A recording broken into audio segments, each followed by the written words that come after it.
Hey children, Sai Ram and welcome back to our second session of this lesson, that is the Union Executive.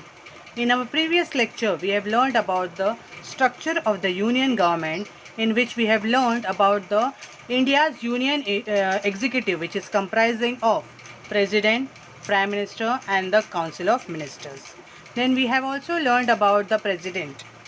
Okay, we have learned about the President, we have learned about the elections to the President. These are the things which we have already learned in our previous lecture. Now let's continue with our lesson with the functions of the President. The powers and the functions which are there in the hands of the President that we are going to learn. As we have already learned in our previous part that the ultimate powers or the executive powers are totally in the hands of the President, which is given by the Constitution. Okay, although the full powers are resting with the President, then also the President himself does not run the government. Under him, the Prime Minister and the Council of Ministers run the government. So let's see what are the other powers and functions of the President. Now, as we have already learned, the Constitution has entrusted several powers and functions to the President. First one is the President summons the meeting of the Parliament. Okay, he gives an order. Okay, that a meeting has to be arranged of the Parliament, and that has to be followed. Then he can stop the session of the Parliament. If any session is going on of the Parliament, he can always stop it.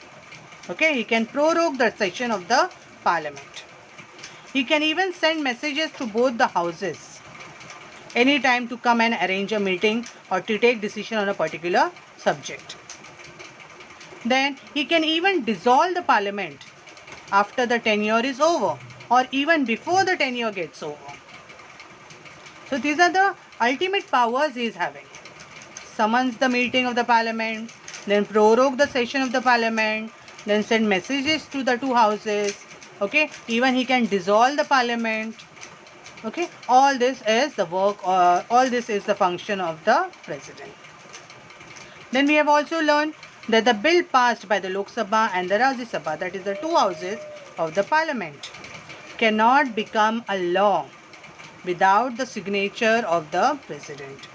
So that becomes the second function of the President, a second power of the President. Bill passed by the Lok Sabha and Rajya Sabha must be signed by the President. Without his signature, the bill cannot become a law. Third function. The President appoints the Prime Minister and the Council of Ministers on the recommendation of the Prime Minister. Okay, so again and again here Prime Minister is coming into picture. Okay, the President is appointing the Prime Minister and the Council of Ministers. Okay, or the other ministers. But under whose recommendation? Under the recommendation of the Prime Minister. So that becomes the third function of the President. Now the fourth one. Even the President appoints the judges of the Supreme Court, High Court. Okay, the President also appoints the governor of the state. Okay, the governor of the state is appointed by the President. The Chief Election Commissioner is appointed by the President, and such other important officers are also appointed by the President. So what is the fourth function of the President? To appoint the judges of the Supreme Court, High Court. Then he can appoint the governor of the state, the Chief Election Commissioner of the state, and other important officers. So that is the fourth function of the President. Okay children, I hope you have understood these four functions of the President.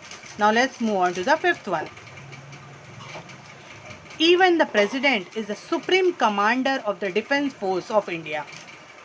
That means the defense is fully in the hands of the President. Decision regarding to any war or any peace has to be made by the President himself. So it is very much important task for a President to decide whether a war should take place or whether a peace should be made with the other countries. Because he is the ultimate power of the defense force.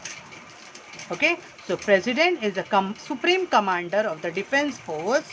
he has to take decision regarding war and peace, and he has to make decision on that. Okay, so this becomes the fifth function of the president. Okay children, I hope you all have understood the 5 functions. Let's revise the first one. What is the first one? Summons meeting of the parliament, then prorogues the session, send messages to the 2 houses, then dissolves the parliament before and after the tenure. Okay, then the second one is a bill cannot become a law without the signature of the president. Then the third thing is he appoints the prime minister and the other ministers on the recommendation of the prime minister. The fourth one is he appoints the judges of the Supreme Court, High Court, even the governor of the state is appointed, as well as the chief election commissioner and other such main officers are appointed by the president. And what is the fifth one? President is also the supreme commander of the defense force. That means he has to take the important decisions, okay, regarding war and peace. Okay, so such important things are in the hands of the president. Okay, and he is not allowed to make any wrong, he is not allowed to take any wrong decision on himself also. Okay, he has to abide by the constitution. Now let's move on to the sixth function of the president. The president is also having some judicial powers. That means powers related to justice. Okay, so certain judicial powers are also there in the hands of the president. For example, the president has the full power to reduce the punishment. Okay, suppose the Supreme Court has given a particular person some punishment. Okay, suppose a person is hanged till death. Okay, and suppose the person is appealing for a mercy. Okay, for a request or mercy that he wants to live more, he doesn't want to die so early. Okay, and if his behavior is okay, okay, and he is very much the president thinks that he should be left off. Okay, his punishment can be made lesser. In such a condition, the president has the right of reducing the punishment. Okay, for instance, the president has the power to reduce the punishment, grant a reduction in punishment, or commute a sentence of a person, or in special circumstances, grant pardons or reprieves on humanitarian grounds. Okay, on human grounds only. Okay, as humans, just a mercy to such people. Okay, after getting punishment, after being in the jail for so many years, maybe his behavior has improved a lot. Okay, he will get a, and the president will not take everything or all the full decision in his own hand. First of all, he will find out what actually is the problem, why he had done this mistake, we can say, why he has done this crime. Okay, then only the president will think whether the punishment has to be reduced or no. Okay, or the punishment has to be made lesser. That is in the hands of the president. The president has the power to declare emergency also in case of a crisis. If a crisis situation is there in the country, he can declare an emergency. He doesn't have to sit along with the Lok Sabha and the Rajya Sabha and decide so much of time needed. Okay, it is not necessary. It is in the hands of the president that he can declare emergency in the country. Now, emergency here means what kind? What kind of emergency? There are 3 kind of emergencies. Okay, according mentioned in the constitution. So according to the constitution, which are the 3 kind of emergencies? It can be a national emergency, it can be a state emergency, or it can be a financial emergency. Okay, in these 3 emergencies only, the president has the power to declare an emergency in the country. Okay children, I hope you all have understood till here. Okay. So how many functions we have learned about the president today? We have learned about 7 functions of the president. I hope children you will have understood about this 7 functions. Okay. Now, if at all the president is absent, okay, in the absence of the president, the full function is carried out by the vice president. Now, who is this vice president? Okay, when the president is elected, that time itself, one vice president is also elected by members of both the houses of parliament. Okay, so whatever functions of president is there, and in the absence of the president, the vice president has the full authority of carrying out his functions. Okay, because he is also elected by members of both the houses of parliament. Okay, president is elected by the electoral college. Okay, now the vice president is elected by members of both the houses of parliament. Okay, so this is the work of the president and the vice president. Understood, children? I hope you all have understood till here what are the functions of the president. Now the next thing. Here you can see the prime ministers of India. Okay, you can see the pictures of various prime ministers right from the independence till now. Okay, right from Jawaharlal Nehru in 1947 till Narendra Modi till now. Okay, this now we are having the prime minister Narendra Modi ji. Okay, so see the prime ministers of India. Jawaharlal Nehru is there from 1947 till 1964. Then Gulzari Lal Nanda from what is that till 1964 it is. Okay, from May 27 till June 9th, that is in 1964, short period we can say. Okay, then Lal Bahadur Shastri from 1964 till 1966. Then Gulzari Lal Nanda again from again he was from January 11 till January 24, 1966.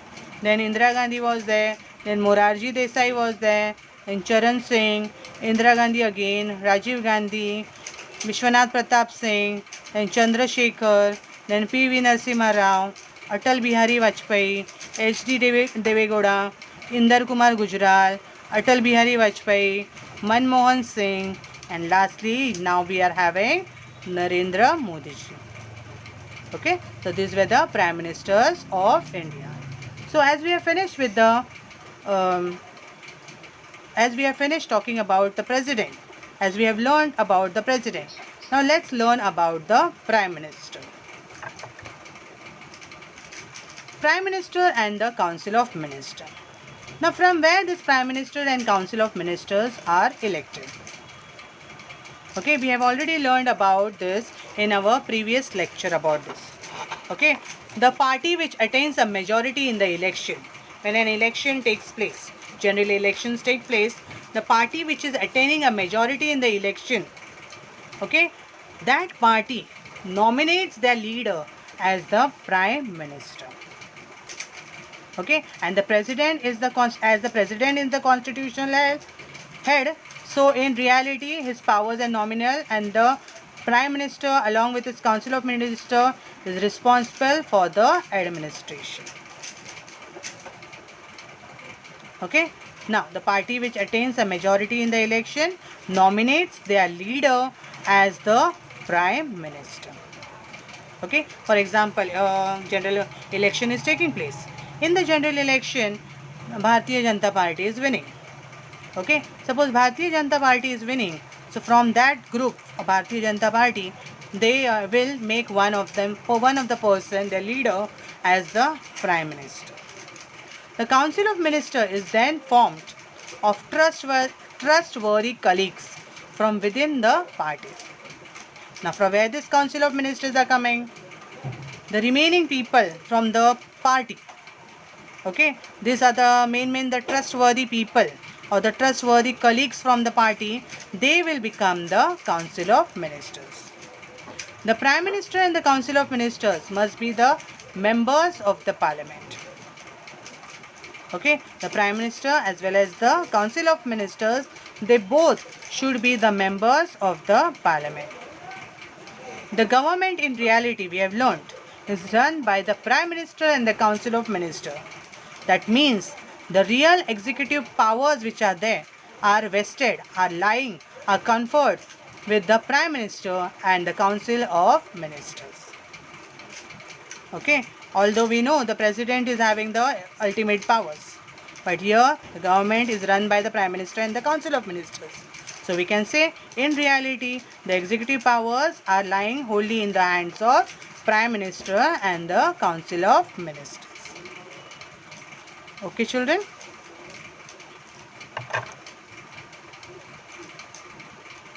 Okay.